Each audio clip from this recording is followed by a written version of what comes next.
اپنے گھر والوں کے جذبات کو یا ان کی امیدوں کو اور اپنے لوگوں کی امیدوں کو پورا کرنے کے لیے اپنے والد صاحب کے بعد شاید کسی حد تک کام آ سکوں. یہ کچھ چند لمحات ہے ایسے جو ان سے کچھ حد تک تسکین ملی ہے, اور وہ جو تلخ تجربہ ہے وہ قیامت تک تلخ ہی رہے گا, اور اس کی تلخی کے سامنے ہر ایک خوشی فیکی ہی ثابت ہوتی ہے. اب سے ایک سوال ایسا جانا چاہوں گا جو میرے کچھ ناظرین کو یا کچھ لوگوں کو آپ کو اچھا بھی نہ لگے, لیکن عمر عبداللہ سے بہت زیادہ ایکسپیکٹیشنز تھیں اب تک لوگوں کی, سب کی نظر تھی عمر عبداللہ ینگ ہے. آپ کو لگتا ہے کہ جتنی وہ ایکسپیکٹیشنز تھی لوگوں کی یا ہیں وہ ان پہ اب تک کھرا اترا ہے 5-6 مہینے ہو گئے؟ میں آپ سے بھی اور آپ کے ناظرین سے بھی عرض کروں گا کہ عمر عبداللہ صاحب سے جو ایکسپیکٹیشن تھی ان کو برقرار رکھ کے ان سے اب اپنی وابستگی بالکل رکھے, ان سے ایکسپیکٹیشن کو بہت زیادہ بڑھائے, کیونکہ ینگ ہے, قابل انسان ہے, ان سے ایکسپیکٹیشن بہت زیادہ ہونی چاہیے تھی, کوئی نا امید ہونے کی ضرورت نہیں ہے. مگر جو 6 مہینوں میں حالات پیدا ہوئے, دیکھیے ایک تو اسمبلی الیکشن بہت لمبا کھینچا, اس کے بعد ہی اسمبلی, اس کے بعد ہی راجیہ سبھا کا الیکشن, کونسل کا الیکشن, اس کے بعد پارلیمنٹ الیکشن, اور کوڈ آف کنڈکٹ بہت لمبا کھینچا, تو ان کی پرفارمنس دیکھنے کا ہمیں کوئی موقع نہیں ملا.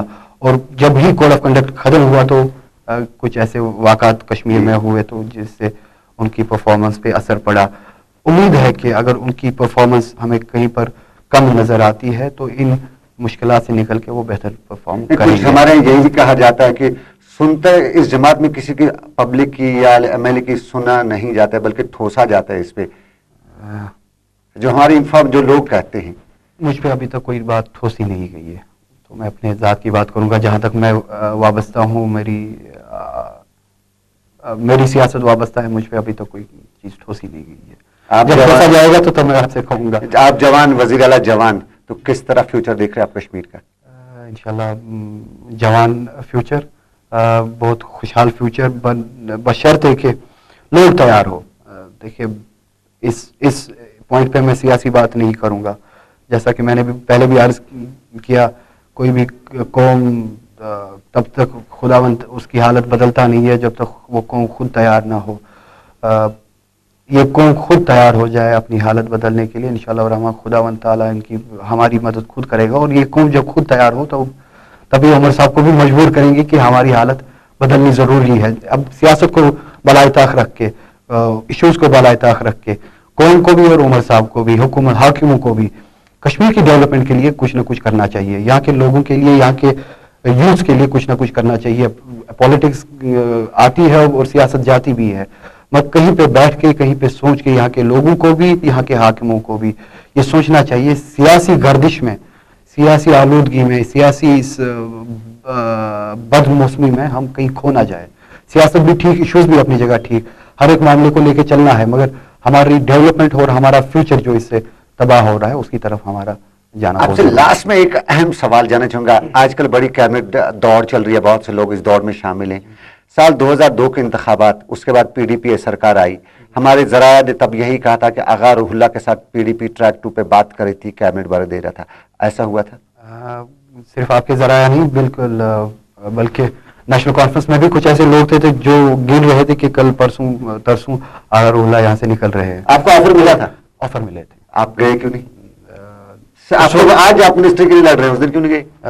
مطلب 6 سال آپ کو اس وقت لڑ نہیں رہا ہوں. نہیں, آپ کے لوگ لڑ رہے ہیں, آپ نہ میں لڑ رہا ہوں نہ میرے لوگ. آپ کے لوگ چاہتے تو ہر کوئی ہے, میں بھی چاہتا ہوں کہ میں اپنے لوگوں کی بہتر خدمت کر سکوں. اور کچھ لوگ دھمکیاں بھی دیتے ہیں کہ اگر روح اللہ کو نہیں ملا تو ہم ایسا کریں گے ویسا کریں گے. تو ان سے میں خود بھی کہتا ہوں اور آپ کی وساطت سے بھی کہتا ہوں, ایسی کوئی بات ہے نہیں, وہ مطمئن رہے, انشاءاللہ الرحمن ہمارے لیے بہتر ہوگا. اس وقت جب میں نے نیشنل کانفرنس کو چھوڑ کے PDP میں جانے کا ایسا کوئی فیصلہ نہیں کیا, وہ اس لیے کیونکہ اس وقت بھی اور آج بھی مجھے لگتا ہے کہ میں اپنے لوگوں کی اور ہر ایک کی جس کی بھی میں مدد کرنا چاہتا ہوں, میں نیشنل کانفرنس میں رہ کر ہی ایز اے منسٹر آپ اس ٹائم اچھا کام کر سکتے ہیں نا. 6 سال آپ کے عوام کو, آپ کے لوگوں کو پیچھے جانا پڑا, ان کا کوئی کام نہیں ہو سکا. ایز اے منسٹر اس وقت 3-4 سال تک میں کام کر سکتا تھا اور آج میں اپوزیشن میں ہوتا. اگر مگر نیشنل کانفرنس کسی بھی لحاظ سے مجھے, آپ کہہ رہے آپ اپوزیشن میں ہوتے, لیکن ہمارے ذرائع کہتے ہیں کہ آپ اپنے بل بوتے پر اس وقت آگے ہیں. مطلب آپ کے بل بوتے پہ نیشنل کانفرنس کو بہت سی جگہوں پہ ووٹ مل رہا ہے. جی, تو آپ اپنی لیول پہ اس سیاست میں آپ نیشنل کانفرنس، کچھ لوگ یہ بھی کہتے ہیں کہ آغا روح اللہ نیشنل کانفرنس سے نہیں ہے بلکہ بڑگام میں نیشنل کانفرنس آغا روح اللہ سے ہے. کچھ باتیں اپنی جگہ صحیح ہے، مگر میں ان لوگوں سے نہیں ہوں کہ جو اپنے مقاصد کے لیے، کل میں پی ڈی پی کے ساتھ چلا جاتا، آج پاور شفٹ ہو گیا ہوتا تو میں واپس نیشنل کانفرنس میں آتا. پاور کی بنیاد پہ میں نہ تو کبھی پارٹی چھوڑوں گا اور نہ کنارہ کشی کبھی پارٹی سے کروں گا. اگر خدا نہ خواستہ کسی بھی جماعت سے یا اپنی جماعت سے کبھی میرے اختلافات ہوئے تو اصولی بنیاد پہ ہوں گے. تو نیشنل کانفرنس کو میں اس بنیاد پہ کبھی نہیں چھوڑوں گا کہ ہمارے پاس پاور کیوں ہے، کیا کیوں نہیں ہے. اصولی بنیاد پہ جب بھی اختلافات ہوں گے تو میں لوگوں کے سامنے اور آپ کے سامنے رکھوں گا. ان بنیاد پہ میں نے کنارہ کشی کی ہے. مگر خود الحمدللہ ایسی بات ابھی تک ہوئی نہیں ہے. میرے نظریے سے نیشنل کانفرنس ایک ایسی تحریک ہے جہاں پر رہ کے، جس تحریک کے ساتھ میں اور ہمارے لوگ جڑ کے اپنی اور اس ریاست کی بہتر خدمت کر سکتے ہیں. تو آپ جو کیبنٹ برتھ ہے یہ اصولی طور پہ آپ نہیں مان رہے؟ اصولی طور پہ مان رہا ہوں. کیوں اگر آپ کو نہیں ملتا ہے تو آپ کا نعرہ خدا نہ خواستہ. اب دیکھیے ابھی تک اللہ نہ کرے اگر آپ کو کیبنٹ برتھ نہیں ملتا، مطلب ایم او ایس آپ کو دیا جا رہا ہے، آپ کو فل فلیج منسٹری کا پوسٹ پورٹ فولیو نہیں ملتا ہے. آپ سے سن رہا ہوں کہ ایم او ایس دیا جا رہا ہے یا کیبنٹ دیا جا رہا ہے، مگر میں نے ابھی تک ایسی کوئی بات سنی نہیں ہے. جو بھی فیصلہ ہوگا جن اصولوں کی بنیاد پہ ہوگا، اگر وہ اصول مجھے لگا کہ صحیح ہے تو میں ان کو قبول کروں گا، اور اگر ان اصولوں کی بنیاد پہ مجھے لگا کہ صحیح نہیں ہے میں اپنا احتجاج اس وقت درج کروں گا. احتجاج درج کروں گا. بالکل. چلیے آغا روح اللہ آپ اپنا احتجاج درج کریں گے. اللہ نہ کرے اگر آپ کے ساتھ ایسی کوئی ضرورت پڑے. میں آپ کی وسادت سے کچھ جو لوگ یہاں پہ دیکھنا اس پروگرام کو دیکھتے ہو ان کے یہاں کوئی بدگمانی ہو، ایسا نہ کوئی میرے ساتھ بات ہوئی ہے. مجھے نہیں لگتا، مجھے پتہ نہیں کہ کن سورسز سے یہ ایم او ایس والی کیبنٹ والی بات ہوتی ہے. جب بھی کوئی اوتھینٹک کمیونیکیشن پارٹی کی طرف سے کسی بھی ایم ایل اے کو ہوگی تو لوگوں کے سامنے وہی آئے گا. نہ میرے ساتھ ایم او ایس کی بات ہوئی ہے، نہ کیبنٹ کی بات ہوئی ہے. جب بھی ایکسپینشن ہوگا تو لوگوں کو پتہ چلے گا. چلیے کیبنٹ کا جب بھی ایکسپینشن ہوگا. آغا روح اللہ چلتے چلتے بہت کم وقت بچا اور میرے سینئر ساتھی بتا رہے ہیں کہ وقت ختم ہو چلا ہے. چلتے چلتے بتائیے عوام اور خاص طور پہ دوسرے ایم ایل اے کے جو اب کی بار نئے اس میں آئے ہیں، کس طرح ان کو کام کرنا چاہیے؟ اپنے وقت کو اور اپنی طاقت کو لوگوں کے لیے وقف کرے اور لوگوں کی مشکلات کو سمجھے. اب اپنے پاس جو بھی صلاحیت ہے اس کو یوٹیلائز کر کے لوگوں کی بہتر خدمت کرے اور اسی جذبے کے ساتھ وہ آگے بڑھے. چلیے آغا روح اللہ بہت بہت شکریہ آپ ہمارے اسٹوڈیو آئے. تو آج ہمارے مہمان Syed Agha Ruhullah M L A Budgam National Conference سے ان کا تعلق، سیاسی زندگی پہ ان کی بات کی، ان کی اپنی زندگی پہ بھی بات ہوئی اور بھی بہت سے معاملات تھے جن پہ بات کرنے کو دل چاہتا تھا لیکن حالات اور وقت دونوں نے اجازت نہیں دی. آج نہ صحیح کل پھر کسی دن اور صحیح. تو آج کا پروگرام کچھ باتیں کچھ یادیں یہیں پر مجھے اپنے میزبان صنم اعجاز کو دیجیے اختتام پذیر کرنے کی اجازت. اگر خدا لایا پھر کریں گے ملاقات. اللہ نگہبان.